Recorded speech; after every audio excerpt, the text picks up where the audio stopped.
జమ్మూ కాశ్మీర్ లో జరిగిన ఉగ్రదాడిపై దాయాది దేశం పాక్ స్పందించింది.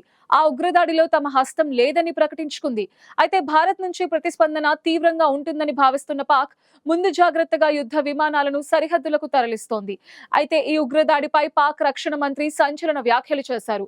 భారత్ లో తిరుగుబాట్లు నడుస్తున్నాయని, అందులో భాగంగానే ఈ దాడి జరిగి ఉండొచ్చన్నారు. మరోవైపు ఈ దాడి తామే చేశామంటూ లష్కరే తోయిబా తోక సంస్థ టీఆర్ఎఫ్ ప్రకటించింది.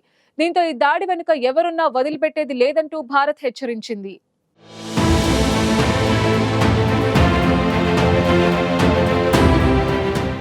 జమ్మూ కాశ్మీర్లోని పహల్గావ్లో పర్యాటకులపై ముష్కరులు దాడికి తెగబడ్డారు. ఈ దాడిలో 28 మంది ప్రాణాలు కోల్పోయారు.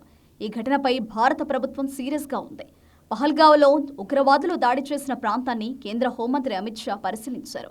దాడిలో పాల్గొన్న ముష్కరులను వదిలిపెట్టేది లేదని తేల్చి చెప్పారు. ఇక కేంద్ర రక్షణ శాఖ మంత్రి రాజ్నాథ్ సింగ్ ఉగ్రవాదులకు సీరియస్ వార్నింగ్ ఇచ్చారు. తీవ్రవాదాన్ని సహించేది లేదని, పహల్గావ్ ఉగ్రదాడికి ఖచ్చితంగా ధీటైన సమాధానమిస్తామన్నారు. భారత్ ప్రతిచర్య ఎలా ఉంటుందో ప్రపంచం మొత్తం త్వరలో చూస్తుందని, దాడి చేసిన వారే కాకుండా వారి వెనక ఉన్న రహస్య హస్తాలను కూడా తెరపైకి తీసుకొస్తామన్నారు. ఈ ఘటనపై భారత్ పొరుగు దేశం పాకిస్తాన్ స్పందించింది. ఉగ్రదాడిలో పర్యాటకుల ప్రాణాలు కోల్పోవడం బాధాకరమని పేర్కొంటూ మృతుల కుటుంబాలకు సంతాపం తెలిపింది. అయితే దాడుల వెనుక తమ ప్రమేయం ఉందన్న వాదనను ఖండిస్తూ తీవ్ర వ్యాఖ్యలు చేసింది. అనంతనాగ్ జిల్లాలో జరిగిన దాడిలో పర్యాటకులు ప్రాణాలు కోల్పోవడం బాధాకరమని, ఈ ఘటనపై తాము ఆందోళన చెందుతున్నామని పాక్ విదేశాంగ శాఖ ఒక ప్రకటన విడుదల చేసింది. అయితే అంతకుముందు పాక్ రక్షణ మంత్రి ఖ్వాజా ఆసిఫ్ పహల్గావ్ దాడిపై స్పందిస్తూ సంచలన వ్యాఖ్యలు చేశారు. దాడితో తమకు ఎలాంటి సంబంధం లేదని, ఉగ్రవాదం ఏ రూపంలో ఉన్నా తాము వ్యతిరేకిస్తామని ప్రకటించారు.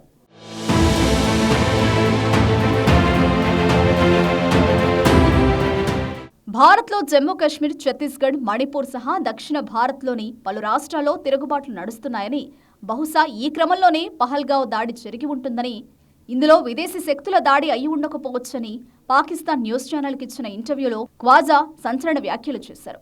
ప్రాథమిక హక్కులను కోల్పోయిన వ్యక్తులపై సైన్యం లేదంటే పోలీసులు దారుణాలకు పాల్పడుతుంటే పాకిస్తాన్ను నిందించడం అలవాటుగా మారిపోయిందని, పహల్గావ్ దాడిలో తమను నిందించవద్దంటూ ఖ్వాజా ఆసిఫ్ వ్యాఖ్యానించారు.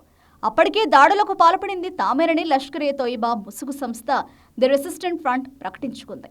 పహల్గావ్లోని బైసరీన్లో ఉగ్రదాడి చేసి పర్యాటకులను పొట్టనబెట్టుకున్న ది రెసిస్టెంట్ ఫ్రంట్ టీఆర్ఎఫ్ కశ్మీర్కు ప్రత్యేక ప్రతిపత్తిని కల్పించి ఆర్టికల్ 370ని రద్దు చేసిన తర్వాత ఏర్పడింది. తొలుత ఆ టీఆర్ఎఫ్ ఆన్లైన్లో కార్యకలాపాలు నడిపించింది. ఆపై లష్కరే తోయిబా వంటి పలు ఉగ్ర సంస్థ సభ్యులను తీసుకుని ఫిజికల్ గ్రూప్గా ఏర్పడింది. 2019లో ఏర్పాటైనప్పటి నుంచి టీఆర్ఎఫ్ దాడులకు దిగుతూ కశ్మీర్ ప్రాంతంలో ఉనికిని చాటుకోవాలని ప్రయత్నిస్తోంది. దీంతో 2023లో టీఆర్ఎఫ్ను ఉగ్ర సంస్థల జాబితాలో భారత్ చేర్చింది. పాకిస్తాన్కు చెందిన ఐఎస్ఐనే టీఆర్ఎఫ్ను సృష్టించిందని భారత నిఘా వర్గాలు అనుమానిస్తున్నాయి. లష్కరే తోయిబా నుంచి ప్రపంచ దృష్టిని మళ్లించడానికి ఈ టీఆర్ఎఫ్ను ఏర్పాటు చేయించినట్లు ప్రచారం జరుగుతోంది.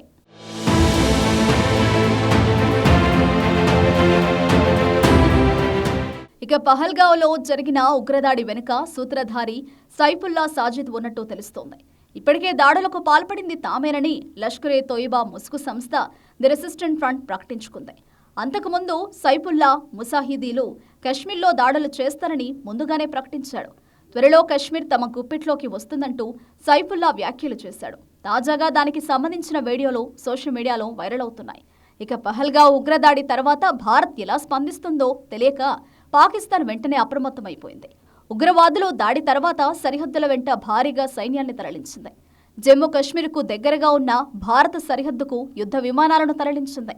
కరాచీలోని సదరన్ ఎయిర్ కమాండ్లో ఉన్న పాకిస్తాన్ వైమానిక దళానికి చెందిన ప్రధాన విమానాలను లాహోర్, రావల్పిండిలకు తరలించింది. ఇక ఉత్తరాన ఉన్న స్థావరాలకు భారీగా సైన్యాన్ని తరలిస్తోంది. భారత్ ఏదైనా తీవ్ర చర్యలకు ఉపక్రమిస్తే వాటిని తిప్పికొట్టడానికి పాకిస్తాన్ సిద్ధమవుతోంది.